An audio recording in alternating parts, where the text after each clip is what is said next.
Hi Anish, how are you? I'm Welcome good. to the Karthik Gurunathan show. How's everything? How's your Wednesday looking? Amazing, man. Amazing. Excited to be here.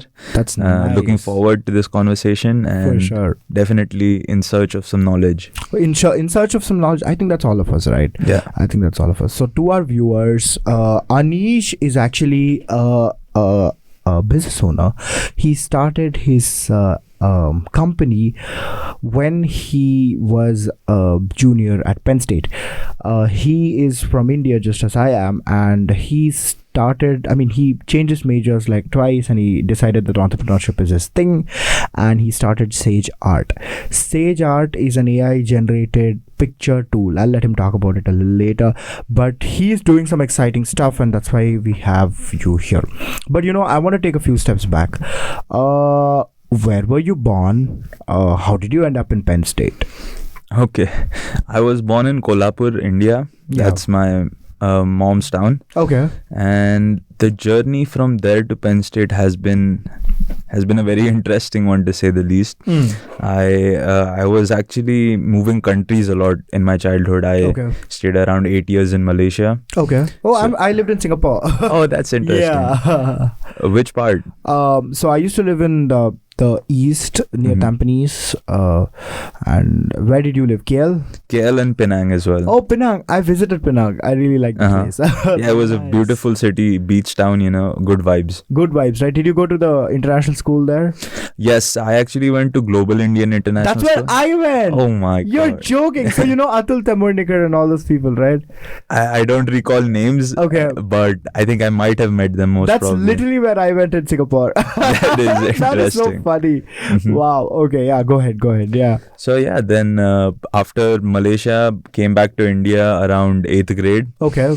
And it was smooth until 12th. 12th was like a crush it year, grind time. And I decided I wanted to go outside of India right before I gave my exams, like 11th finals. Okay. So in my final 12th grade, I had to do the SATs and all of that stuff. Okay. And I applied to around 10 universities initially. Okay. And sorry, I hate to interrupt, but can you keep the mic a little closer, because there's a little bit of a lag that I can hear. How about now? A little closer? You'll have to literally talk into it. Yeah. Okay, is this better? Yeah, that works. Okay, perfect. Yeah.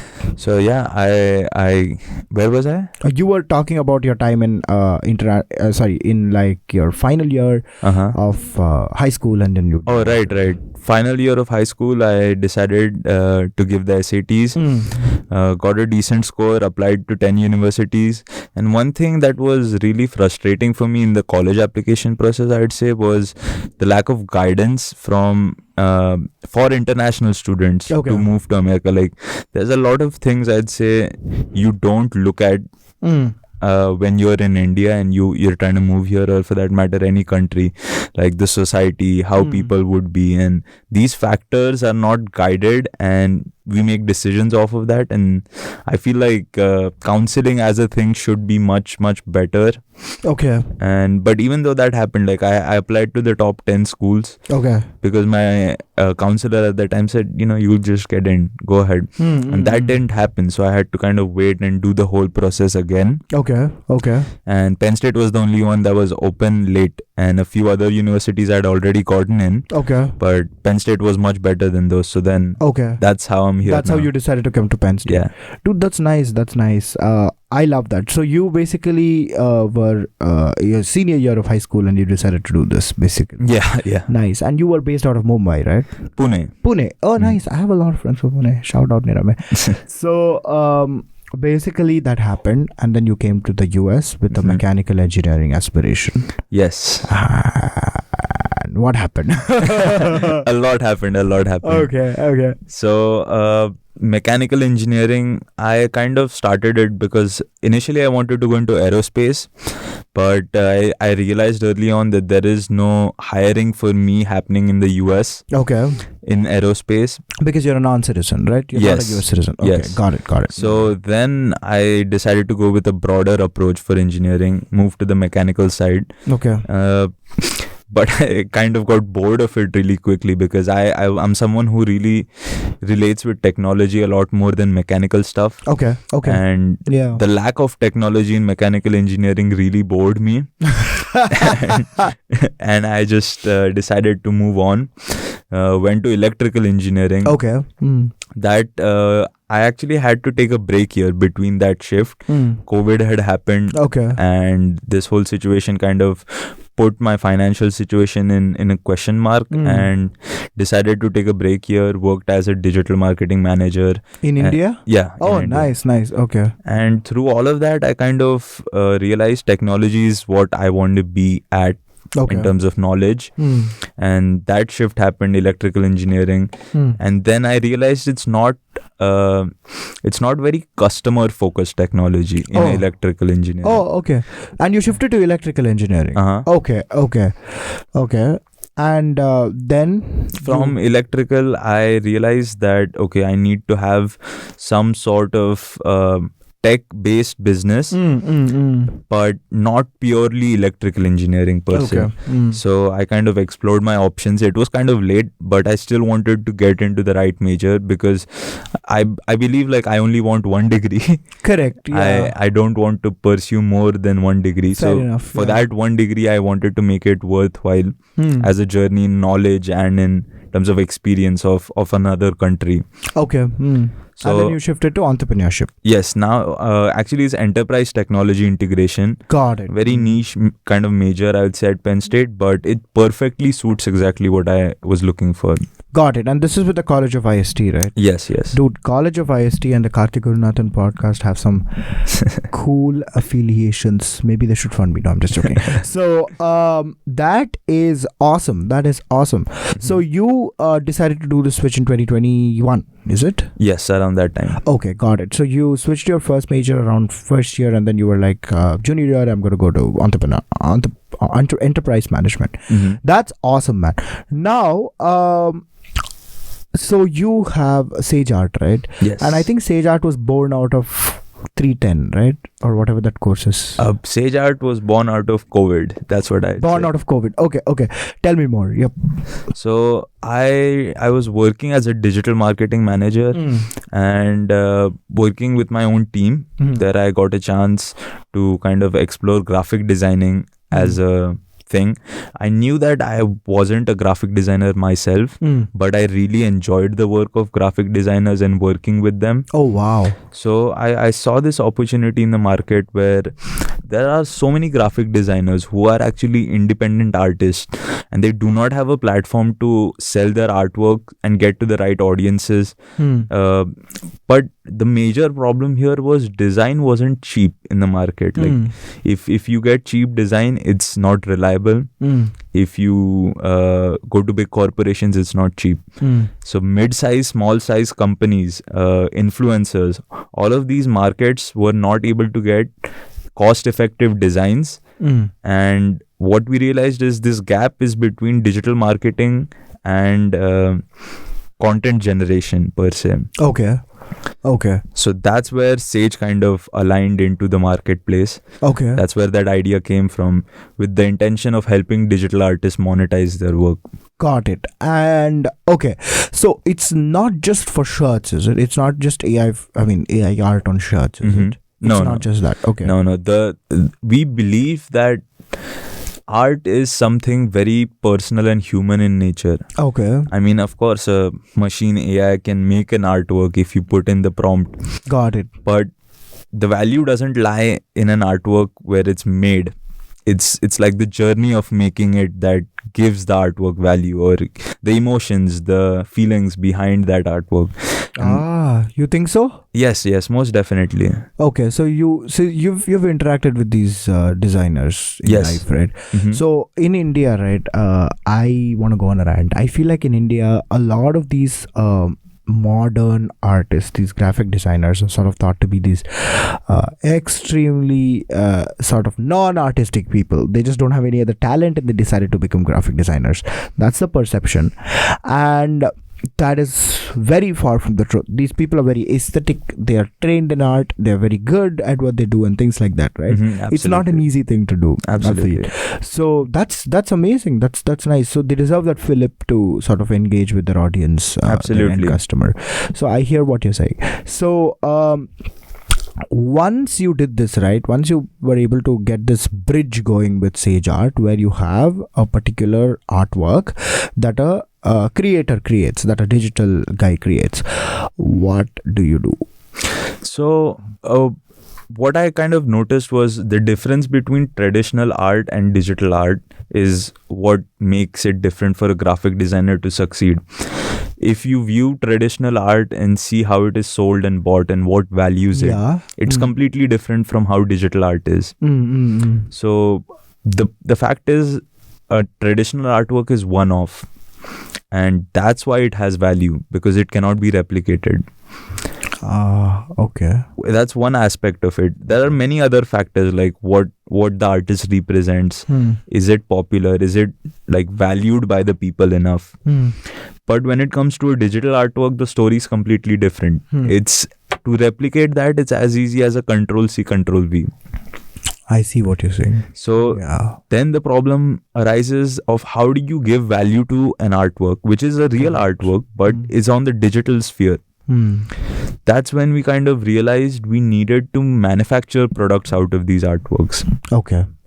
Because the fact is, we can monetize its replicability, but also its uniqueness by doing this. Okay, and you're saying that is going to prevent people from sort of emulating it, or just like taking a picture and like sort of selling it. I mean, that could still happen, to be honest with you. It's not stopping them, but what it's providing is giving these artists the right space to monetize their work. Fair. The right way to get recognition, like how you have a Behance profile as a graphic designer. That's something that one platform doesn't have for artists, digital artists specifically. Fair enough. And you decided to create this space. So why t-shirts? Firstly, like, we're not just doing t-shirts, but t-shirts, hoodies, posters, all of those printable products. Okay. But that's not where we're limiting, but we saw that this was the fastest market to get to in terms of design requirement and execution of orders. Okay. So, like, for that matter, you look at Penn State, right? Let's take Penn State as an example. Why t-shirts is probably the best place to give that answer. So Penn State has 250 plus clubs.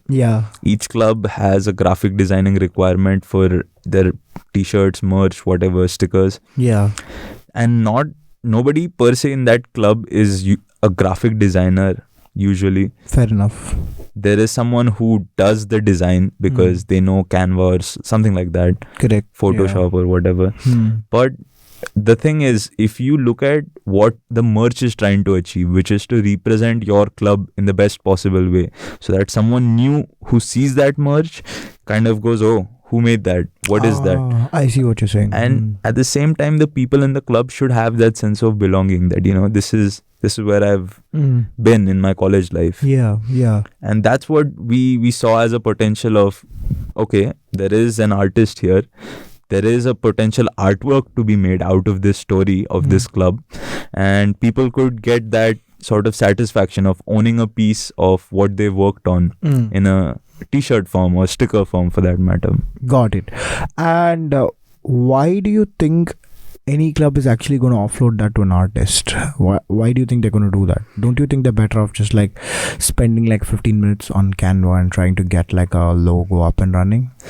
Yes, that is a very good question to ask. So we worked with a couple of clubs now, and two of the reasons they decided to work with us, one is, if a club is doing something specialized in nature, like if it's an engineering related club, they want to make sure they dedicate all of their time towards their activities, their timelines, their priorities for their competition needs.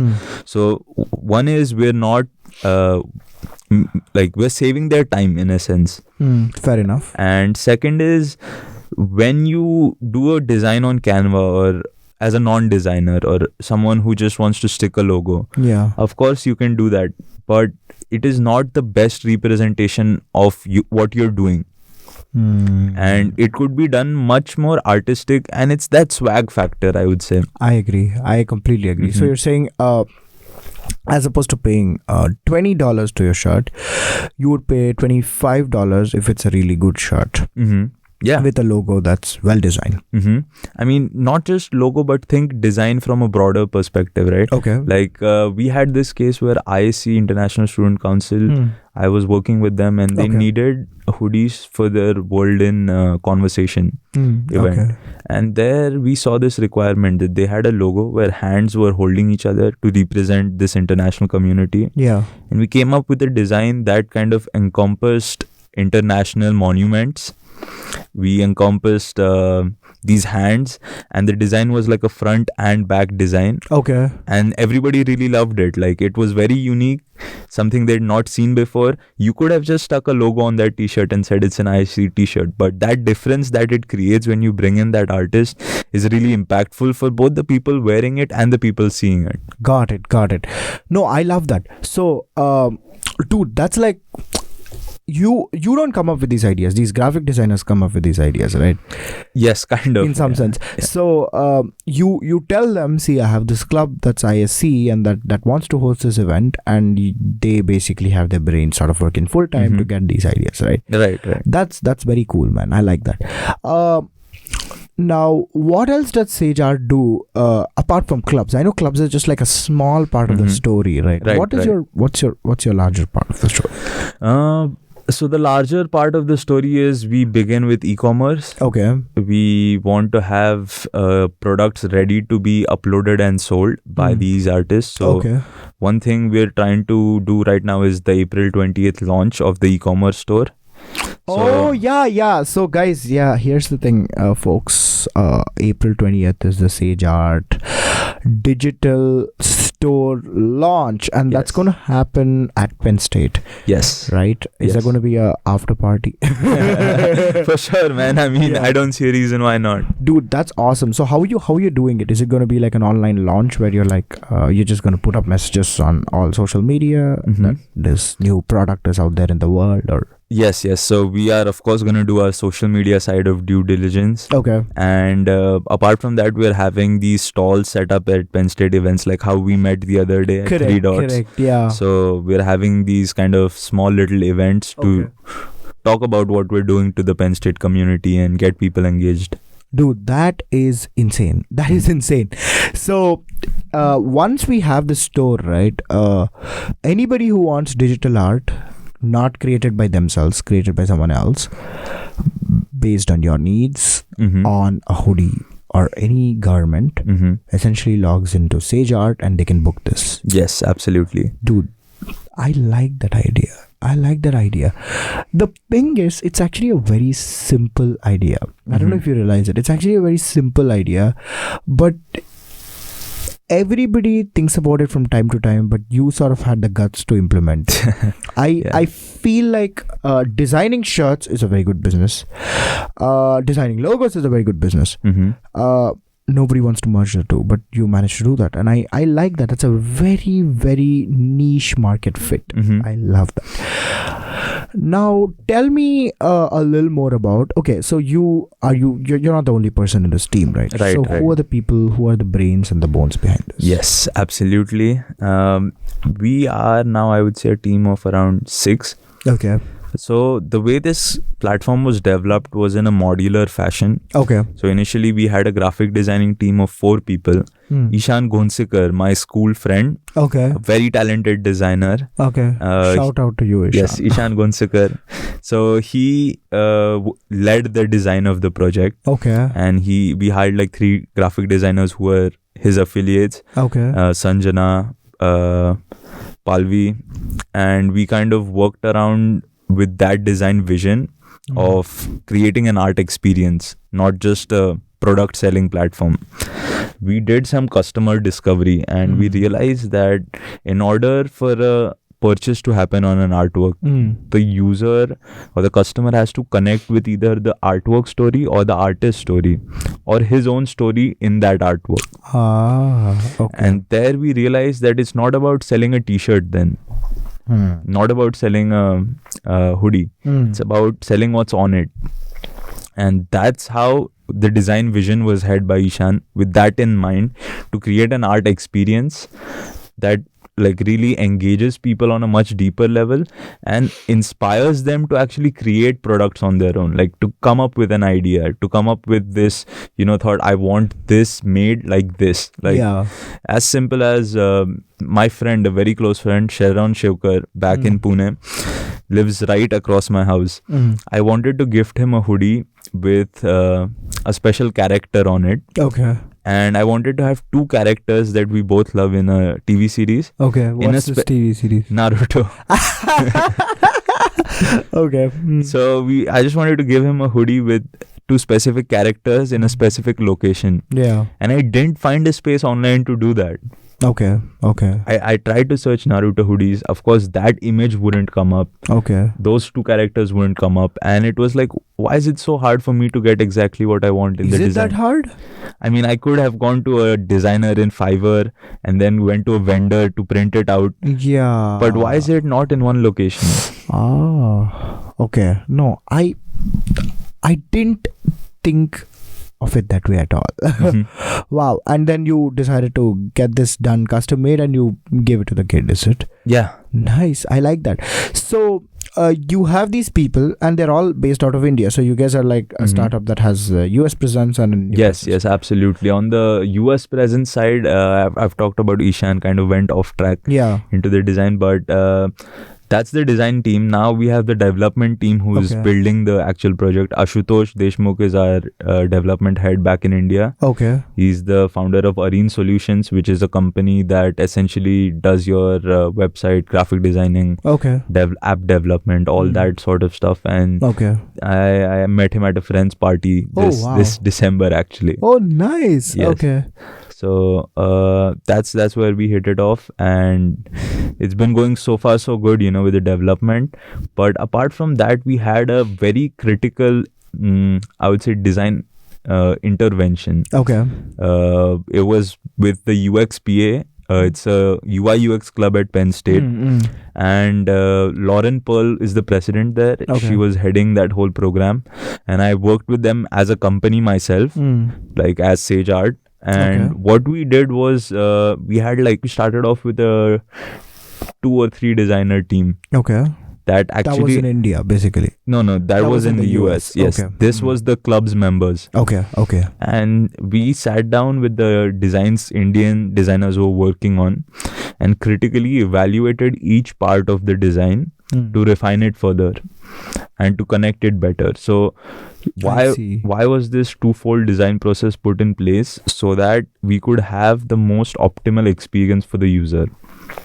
And what is the twofold design process? So in design, I would say there are 2 things: the experience and the actual visual design of it. When it comes to the visual design, we had done a very decent job, I would say, at putting the right platform across. There were areas in the experience side of things that could have been better. Okay. The flows, transitions. Transitions from what? From like page to page. Oh, you mean on your website? Right. Oh, okay. I thought your product. Okay, got it. No. Okay. This is on the platform. What I'm talking about. So these guys kind of sat down and evaluated all of the Figma files, converted them into mobile. So that sort of filter was much needed, I would say, in order to make a design platform. Yeah, fair enough. And they did that with your website. Right. Got it. So you have a development team that works on the website, and you have a team that actually does the graphic design. Now, what else is there? So Manny is our partner here in the US. Okay. He's the founder of Wholesome LLC. Okay. And they're a platform that does activities, events for artists. Like I actually met him in a communications class here at Oh, Penn State. wow. Oh, he's a Penn Stater? Yes, Oh, yes. nice. Okay. He graduated. He's an alumni now. Okay. But yeah, Manny and I kind of had this class, Communication 300. I had no reason to take that class. Okay. But I just took it because I wanted to learn communication. Okay. And I ended up there and we hit it off. The first few times we had a chat, we were talking about business, this, that. Nice. And then one thing led to another and we were in Vegas. Okay. And this was for a customer discovery Okay. thing. We got a chance from Launchbox Okay. due to the Idea Test Lab. Back then they used to give $5,000 in funding. Okay. But for customer discovery. So we decided, okay, let's go to Vegas. Okay. There was this NFT convention there. Okay. And blockchain and digital art and all of that stuff. We went there, talked to these industry experts, gained a lot of knowledge, and through that whole journey we kind of decided to collaborate on a much deeper level, and now we're like partners into this whole venture. In SageArt. Got it. So he was someone, I mean, when you went to Vegas for the design convention, you were already a part of SageArt, right? Yes, SageArt I was already a thing. Yes, SageArt was a thing. Wholesome was a thing. Okay. We through that journey we kind of saw where was the areas we could collaborate and make Fair. something together, and that merger is what that trip kind of enabled. Okay, got it. And what does he do exactly in your startup? So he basically runs Wholesome mainly. In Sage he looks at promotions, some legal stuff, and some design stuff as well. Okay. But on Wholesome front, he's basically hosting events almost every other week. Okay. And having these artist spaces where different artists, like even musicians, dancers, anybody could come and participate to show their talents, like an open mic but for different artists. Got it. Virtually, but is it? No. He hosts these in Philly. Oh, nice. Okay. Okay. So that's what he's doing. Okay. But going forward, we are kind of, just yesterday we were having this conversation that we are now kind of in these crossroads of me working on his platform, him working on my platform as well. And we are kind of transitioning to a new working model ourselves. Okay. Okay, got it. So that's phenomenal. Now you're a full-time student as well in Penn State, right? Yes. And you run your own business, and you're not a US citizen. Yeah. So where did you register your company? What are the hurdles there? So this is a very funny topic. Yeah. Because US makes it hard, man. US makes it very hard for an international students to be entrepreneurs, and I mean I kind of understand it as well. But what I kind of decided to do was have a contract basically between me, a company registered in India, and a company registered here, which is Emmanuel's, and we're working with that model right now. Okay, and so they pay you, is it? Yeah. They so Emmanuel pays you and SageArt in India pays you. Yeah. Got it. But you're the founder of SageArt. Yeah. So your LLC is not registered here; it's registered in India. Yeah. Wow.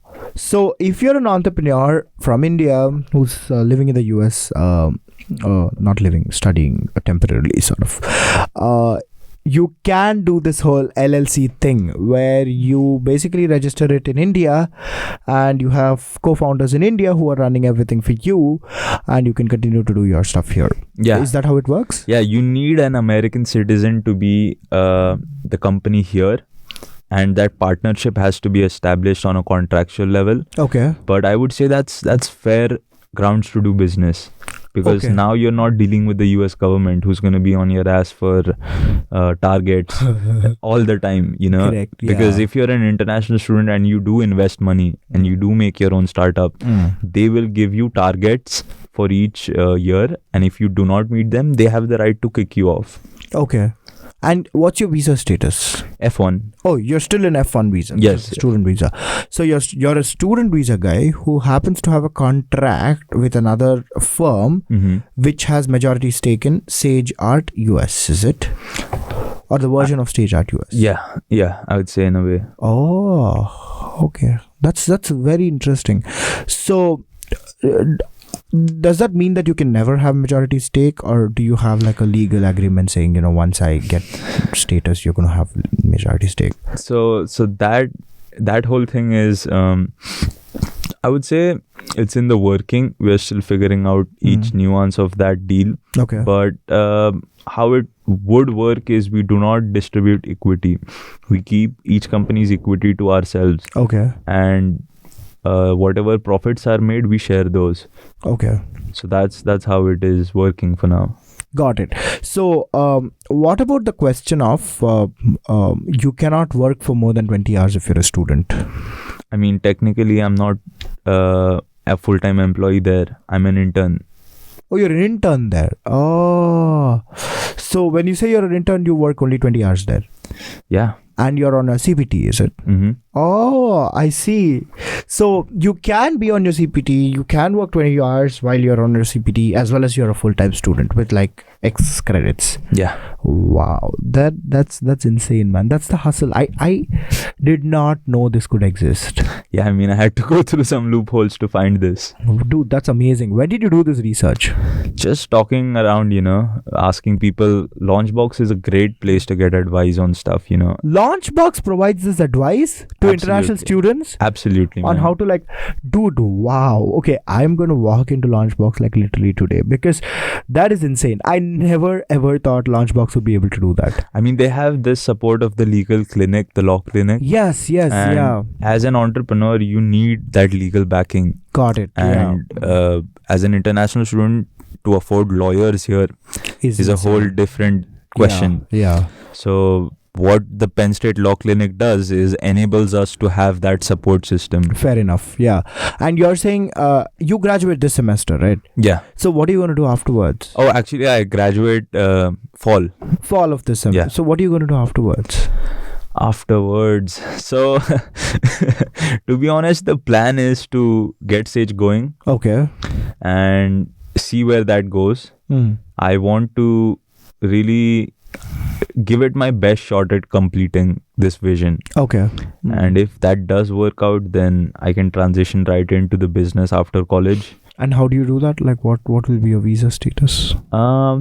Those concerns could be cleared if I get a work visa. Okay. And or a business visa. Like I just L1. have to Okay. I have to go back to India probably. And my priority was never to come here and settle. Okay. So if I'm earning in the dollars, I might as well go back home and do something there. Got it. It's not a pressing need for me to stay here. Oh, I love that. Okay. So I think most Indian kids in our generation sort of think of it that way, right? Yeah. I don't think that's the case 5 years ago or 10 years ago. Absolutely. Because of kind of shitty immigration systems. Yeah. But having said that, there are changes underway. I hope there are changes underway. I hope you're listening, Congress. No, I'm just kidding. So that's amazing. And I have, in fact, one thing that I always have in terms of immigration is this. You don't need to sponsor anything except maybe an entrepreneur visa. An entrepreneur visa would be so nice, because I know we can stay in OPT right after we finish our student tenure in the United States, and you can start your own business, and you can keep renewing your OPT basically any number of times.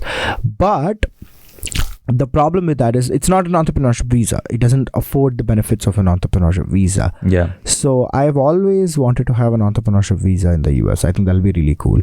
But because it's going to benefit both sides, right? Yeah, absolutely, man. But that's not how it works. And immigration reform is nowhere in the sights. Yeah. So that sucks. I mean, we can't say anything about the US government at this point. We're like internationals. And, That's right. And it's their decision to take. And yeah, and I completely support that. It's just that there are politicians, there are sort of these well-meaning politicians on both sides of the aisle, Republicans and Democrats, who want to incentivize serious economic activity that benefits the United States as well as the person performing that economic activity, even if they're not a US person. And that's the case with people like us. And that is where immigration gets slow. And that's where a lot of people do not want that. And that's really weird. but because it's a win-win if that happens. Those are my views. Interesting. And and that's cool, man. So you have this LLC registered in India, and you have this guy in the US that you work with. How did you find this out? What was your research To find this out, I mean, kind of looked around what you needed to have a CPT qualified. And once that was cleared, I kind of saw the opportunity to have that contract, because then it's between two legal entities. It's not between two people. So that kind of takes away the problems of immigration, visa and all of that, because now you have two legal entities working with each other with international laws. Dude, that's insane. That's insane.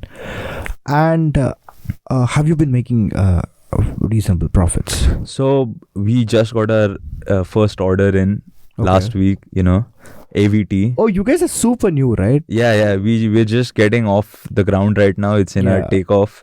Like we had ISC's order earlier. AVT's order came in this week.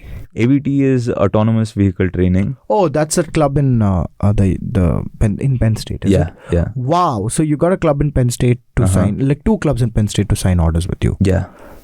Dude, how many months have you been running this? We actually started reaching out last, I think 2 weeks ago. What the hell? You've been doing this for like no time. So you entered into this agreement, this legal thing, like what, in Jan or something? A month back or something. Dude, what? And then you have like two of these clients already show up at your doorstep. We just got the Penn State registration for the vendor as well. We are now an official Penn State vendor for merch. So any club, organization, department at Penn State can work with us for printing. That is insane. And you have these two orders, and they have like 200 shirts or something? Around like I think 80 was for ISC, around that amount. And for AVT we had around 60 t-shirts, 120 stickers, something like that. Dude, that's insane. And you're talking about custom made to the club as well as to the person, right? Custom made to the person. I have nothing to say, dude. That's insane, dude. I love that, man. And one key thing I'd like to mention here is our design costs are fixed at $40. So for a club? So as soon as a club works with us, wait, what? For actually designing, it's only $40. What are you? Yo, guys, are you hearing this? $40. $40 fucking dollars. Yes. For like one club. Dude, then what? You could just as well go to Amazon and purchase a bunch of plain white shirts, like 80 of these, and that's going to cost you exactly $40 lesser than getting custom made shirts for yourself with SageArt. Is that how it works? How do you even pull this off? How $40? $40 is what we take as an artist fee. So that's not our money there. We earn margins on each product sold. So that's the Sage model in essence. Like we want to make sure the artist gets paid for their design input. And if it's a custom order, the artist quotes. For now, we've set the quote fee as $40 set. Fair enough. And you're doing the same... I kind of understand it. You're saying ISC as a whole has this one artwork that you're getting from this one artist, right? So that makes sense. There's no customization for per person as such at this point. No. And then later you step in, in the flow you step in and you're like, I'm going to customize per person, which is why you get a fee essentially. Okay, that's insane. That's insane. So 2 months from now, you're going to have more orders from more clubs in Penn State. What about outside Penn State? Outside Penn State, we want to reach influencers as a first market, because we see huge potential there in doing what we believe in doing. Essentially, we want to get good designs across to people. And the way we see the influencer market is, if you're a big influencer already, then you're probably... I kind of am. But like if that's the case, then you're probably selling your own merch. You're having your own website. Now, you could collaborate with a designer on Sage and get it done. but you don't have any incentive to move from your existing structure. So who is this for? Who are these influencers? It's the small to mid-scale influencers who do not have enough capital to invest in this whole website, in this whole get the merch made, printed. This all requires capital and sourcing as well.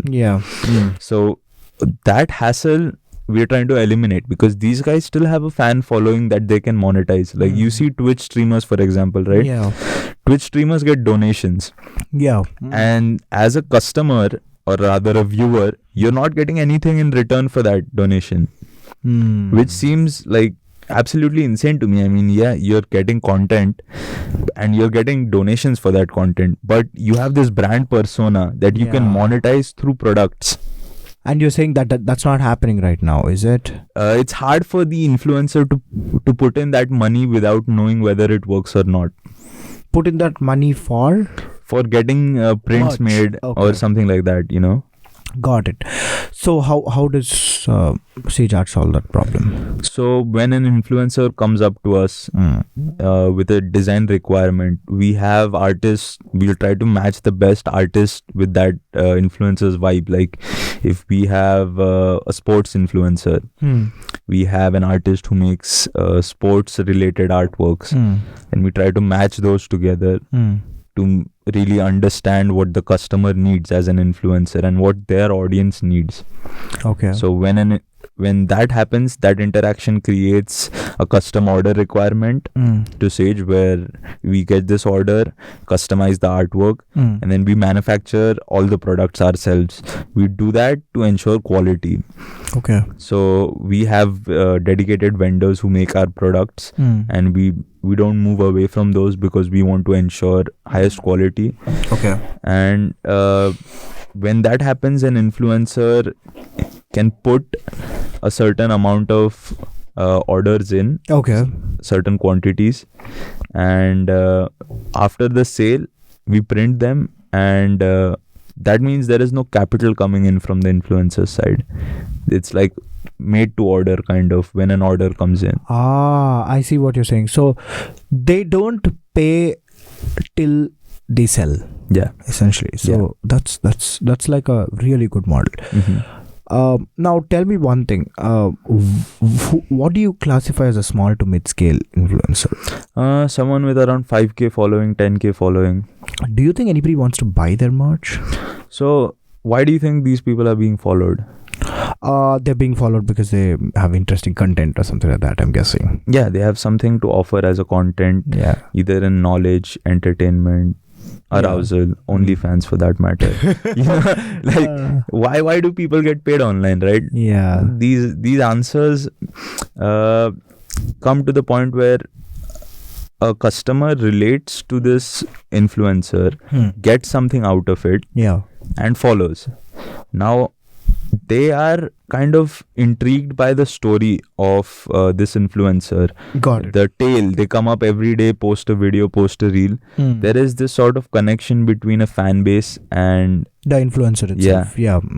And that connection, after a point, you want to buy something regarding that. Logan Paul's merch, Prime, is a very good example of this. Like, why would an influencer sell energy drink?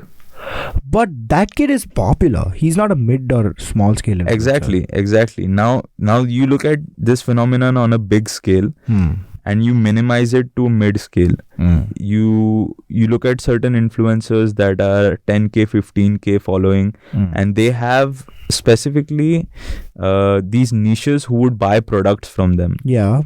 Either stickers or t-shirts or something like that. And these niches would be willing to pay a certain amount. Like out of the 10k following, you'd have 100 people at least who are willing to buy something off of you. Fair enough. And those 100 people are your loyal followers. And that's who we want to kind of, I guess, bridge the gap between. I think you're right. At some point, I have always thought about this as a content creator. I feel like at some point when you're big enough, right? Whenever you feel like that point arises in your career, 10k is, I think, a really good number where you're like, you know, there will be people in this world who consume your content, who are slightly sort of paranoid about your content, and you want to sell things to them. Mhm. You want to appeal to them. Mhm. I think that's a really good model. Maybe I plan to reach that stage like in like 4 or 5 months, and then Mhm. at that point I'll come back to you. Absolutely, And man. I will create some custom merch. But I do have one other question. When we talk about custom merch, right? Like, let's say we're talking about OnlyFans, for example. Mhm. How do you think an OnlyFans creator is going to create custom merch that people can wear in public? So that's not a market we are trying to monetize as an influencer market. Sucks. Gave it a thought, decent thought, but- OnlyFans? No, like the influencers on OnlyFans making art merch. Correct. And what's like, what was your thought on that? See, like we don't have any issues per se of monetizing OnlyFans work. It's just that we don't want to kind of populate the platform with content along those lines initially. Why? Because it's something with an intention that's different. The creation of Sage was with the intention of positivity, of happiness and well-being. Okay. And I mean, it's not against those policies per se, Yeah, I'm but sure it's some not. people are very well-being. Yeah. I mean, I hear you. I think I hear you. yeah. We just wanted to keep it more approachable to everyone, not just adults. Family friendly. Yeah. I see. Yeah, not family farming friendly. No, I'm just kidding. So no, I like that. No, that's a really cool idea. So right now you're having creators from Twitch, from YouTube, Instagram, Twitter. What's the other one? TikTok. Yeah. So I've come up to you and do these things. Right? Which reminds me, I need to form a TikTok account. I still don't have one. At some point, I should. Definitely, bro. Get it. It's apparently addictive. My girlfriend tells me it's addictive. It's the only way to go viral nowadays. I have heard. I will do that. And dude, that's insane. I want to actually spend some time sort of looking at potential clientele for you, and I have a few things that come up in mind. I will talk to you later. Okay, but I think that's quite interesting. There are a few YouTube channels that will literally sell like hotcake in your platform. Now, I want to talk to you a little bit about B2B versus B2C. Okay. You call your business a B2B and a B2C. Yes. Why? So, a B2C, we've talked about it for probably the first few minutes. Correct. Yeah. Now, B2B, why is it B2B? Yeah. B2B is another area where we felt design could be improved in a lot of sectors in industries. If you look at small scale, mid scale companies, during my time in India, I kind of realized that not every small mid-scale company will have their own digital marketing team, and not every digital marketing team will have 5 to 10 members, 3 graphic designers, 2 marketing people. Of course, and that sort of structure doesn't exist in a traditional small or mid-scale company. Correct. But these activities are so crucial to their money-making ability. Okay. Because now you see the digital front of a company is their website or the social media. Yeah. So before anybody talks to you on a phone as a company representative, they're already making an image about you. Okay. It's already formed through how professional your website looks, how good the social media content is coming out, how frequently it is. So all these factors essentially make a face of a company. And we realize for them to sell, for them to make it big, they need this graphic support. It could be for events, it could be for product launches, it could be as simple as a festive post on their Instagram page. So like purely not just from a product perspective, but from a content perspective as well. So it's not shirts anymore then. Yes. It's not apparel anymore. So at that point, it becomes a question of creating content, creating art, customized art for companies to put on their website, social media, merch, corporate gifting. When you go to that side, there's a whole different area that opens up for you to do business in as a designing person. Fantastic, dude. That's insane. Wow. What can I say? So that's very, very cool, man. So you do this, and what happens after? I mean, the way we see moving forward is we want to create this space where everybody comes together on Sage to represent their artistic side. Okay. So we want to create a platform where people can come create their own artworks through that text to image model thing, Okay. edit artworks based on different artists, buy products, and collaborate as an influencer with different artists. Okay. As companies come up on board, we have companies collaborating with different artists. Correct. This becomes like this safe space for you to enjoy art, because you go to YouTube, you're gonna see some videos, content again. You go to Instagram, you're gonna see some static content, reels content, stories content. Fair enough. Yeah. We are creating this for a specific reason of having art content and having an art experience around that content. Okay. So SageArt in 3 years or 4 years is hopefully going to be a safe haven for artists. It's going to be like it's going to be like an Upwork come TikTok for artists. Yeah. That's very niche. That's very, very niche. I like that. No, I like that idea. So that's not how I had initially thought of SageArt as, because I thought it was these fancy design images and shots, but it's more than that. It's more than that. I like that, man. Now, you are saying all the right things. You're on the right track. Launchbox sort of helped you with this whole thing, right? So did you join the Launchbox Startup Foundry in summer last year? So I think 21's fall is when I joined Idea Test Lab at Launchbox. Okay. Ben, great guy. Shout out to Ben. Dude, I actually emailed Ben like 24 hours ago. The kid needs to be on my podcast. Please, Ben, come on. Yeah. Ben's a genius, man. He is very smart. He knows how to break down a business to like the minimum viable product. Yeah. And like I had all these big ideas, ye karna hai, wo karna hai, but like he broke it down to that. Okay, do this today. Okay. And that was like great help.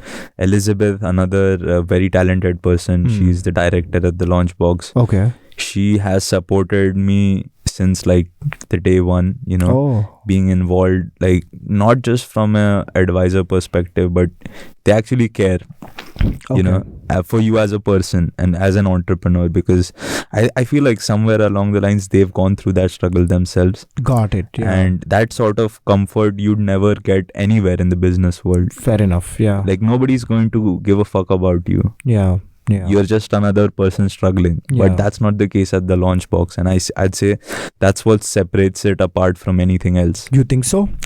For sure, man. And what do you mean by you're involved in Launchbox? What do you do at Launchbox? You just like go up there and you're like, I'm going to sit here in the Barron Innovation Hub for like 3 hours every day, or do you consult them? Because I know there are a lot of these competitions, but the thing is, every time I check their website, the timelines are out. Like I essentially don't ever like correctly sign up to any of their events. I mean, what we do, I'll start with the first part. Yeah. We kind of have these programs where industry speakers come in. Yeah. Give us their thoughts, kind of review our businesses. There are different programs for different stages of a business. Your Idea Test Lab would be when you're just thinking about, is this a good business idea? Can I monetize it? Yeah. That's when they'll run you through the customer discovery process. Okay. And you'd learn about what your customer exactly needs. Yeah. Through that 4-week thing. They have templates ready, which are like business templates. Okay. You can place your business in the map and kind of see it as a visual representation, the whole business on one page, which was pretty neat. And then you move to the accelerator program. In the accelerator, you are expected to have revenue, move from revenue to multiplied revenue. Okay. And essentially, accelerator has a build program as well, which is where you build your minimum viable product. Okay. And that for me was my website. So check out sageart.in. Yeah. And from there, you kind of go to Summer Founders, where they make existing revenue earning company grow multifold, because they have a good amount of funding, like I think 15,000 per startup, right? per startup. Yeah. I've seen that summer founders program to be pretty cool. But again, dude, wow, I didn't know there was so much happening in Penn State. Maybe I should spend more time. Which reminds me, even the law clinic is like super good. It's like out there good. So For sure. I do plan to, my friend and I, we keep opining on what startups to do. So dude, this is amazing. I love that. And it's kind of a pity, but as I graduate, right, I'm like a few weeks away from graduation, and then I get to know about this fantastic place. But I'm going to still, like, as an alum, I feel like I can still like hang on to Launchbox. Ben is an asset, dude. Ben is an asset. That kid is like definitely an asset.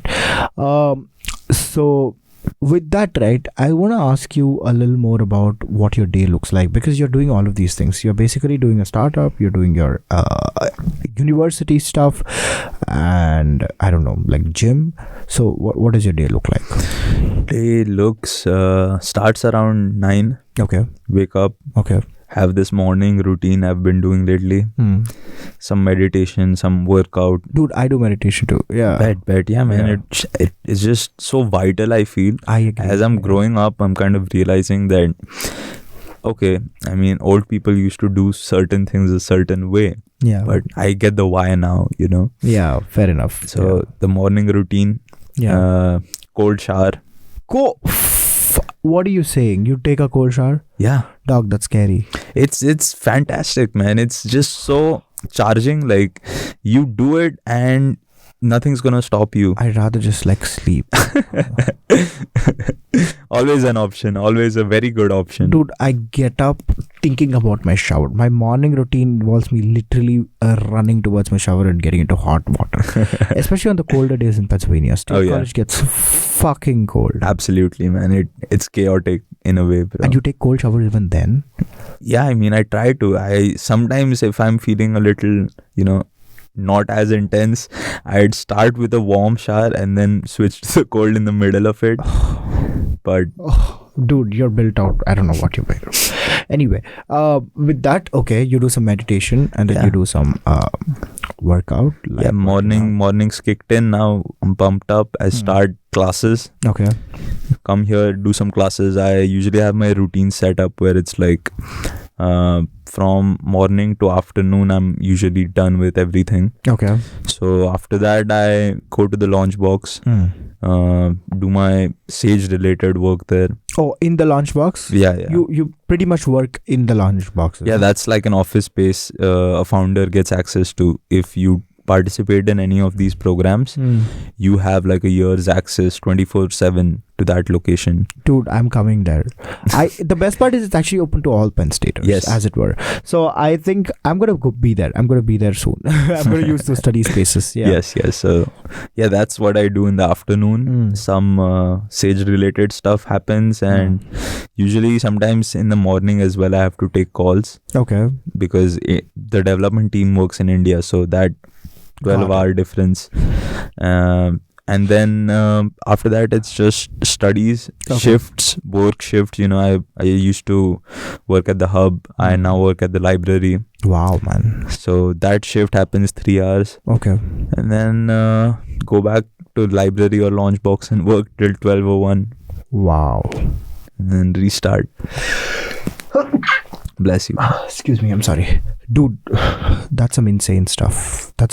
You're literally balancing a lot of things at this point. Yeah. But I think you have your priorities in the right place. Yeah, man, I had to. Like, I wouldn't lie, but I fucked up a lot in the initial parts of college, Okay. Like, just first 2 years, I'd say I just partied. Okay. And that must be fun, right? It was. I feel like I missed out on that phase when I was doing undergrad in India, because it was very morose. But then I did that in Penn State, so I'm kind of glad. Get back at it. Yeah. You were part of a frat, were you? No. Okay. I actually started in Penn State, Abington. Okay. Much smaller campus. Okay. But still, there wasn't much party life in that area, but we'd be the party then. Oh, you'd be the party? Yeah, we were the party house. Was it you and a bunch of Indian kids? Actually, we had a Bangladeshi kid, Ishraq Chisti. He's been a close friend of mine since my early days of college. Okay. Ali Shreem was another roommate who was from Jordan. Okay. So I it's was the international. Indian. Okay. Yeah. So I see a lot of it's very weird. Like I like a lot of international students tend to have friends who are also from their community from back at home. That's the case with me. But I think if you're in a program that is not like that, right? If you're in a non-typical program. So I'm in CS, computer science is Indian. Yeah, you can't expect much. My classes are all Asian male, so yeah, it's kind of boring. So it's like in the sense that I know all these people. That's why it's boring. It's not boring because they're Asian male. So I always find it very nice to interact with folks outside of my demographic circle, only because I hear a lot of things that are not heard typically. But it's amazing, man. I like how you're like actually like stepping out. For sure, man. I saw that the reason I came here was perspective, you know. I came here. I love that. I came here to get to know how these people think, because I feel that's the most valuable asset you could have. In all honesty, like 100k job here, I mean, fine, that's great, but like if you really embody these thought processes, you can start looking at the same thing from different perspectives. And that I felt was what like drove me. And I would say like another interesting thing regarding that international thing, I faced an issue where when I moved from Abington to U Park, that transition was not smooth. You know, no friends when you move to U Park. I'd taken a break here as well before I moved here. So, and you live in the dorms, right? No, I live off campus. Okay, you live in the south, right? You live close to where I live.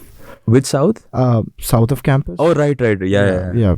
Like Wapalani Drive. Exactly. That's where I live. That's where that's how we met, right? Funny story. We actually met at a bus stop. Yes. And then we kept meeting each other afterwards. Yeah. So sorry, you were saying your transition. Oh yeah. So that transition was kind of tough because the two universities are completely different in all aspects. Okay. Like I would say population size is different, firstly. So secondly, like the events, clubs, or for that matter any sort of event is much bigger, much different scale. And the way it works I've seen is when you're an international student who comes to Penn State U Park directly, you get a chance to start as a freshman with Americans and everybody around the world. And then you kind of have that chance of exploring different people much easier, because when you're new, you're not as comfortable talking to you know, different people. It's just intimidating in some ways. But as you start as a freshman, it becomes smoother, because now you're all day one something new, you know. So that I felt was something Penn State could have kind of improved in terms of transitioning students from branch campuses to the main campus, because I see it. It's a whole new world out here in Penn State, right? Like I love Penn State. Like what can I say? U Park is out there. So I see what you're saying. I think that's important. But I think, dude, it's insane how from that phase in your life to now you've come to this place where you've just started your own company and you're graduating with like, I don't know, like 3.5 degrees or something like that. So dude, that's insane. I think it's never about the destination, right? It's about the people you make. It's about the friends you make on the way. Absolutely. I agree with that, man. Like I wouldn't say I enjoyed each part of this journey. I wouldn't say that, but I'm grateful that I went through this journey, dude, because I love that. It makes me who I am today, you know. Dude. The wins, the losses, it's all me now, you know. Dude, I love that. And I hope SageArt goes out there and gets as famous as it deserves to be. Well, thanks for making time to come out here. It was amazing having you here. And I will continue to engage with SageArt. Thank you so much, man. I really enjoyed having this conversation. For sure. And thank you for inviting me on this podcast. And I hope this podcast blows up as soon as possible. I absolutely hope so too. Thank you, Anish, and I hope you have a good one. Thank you.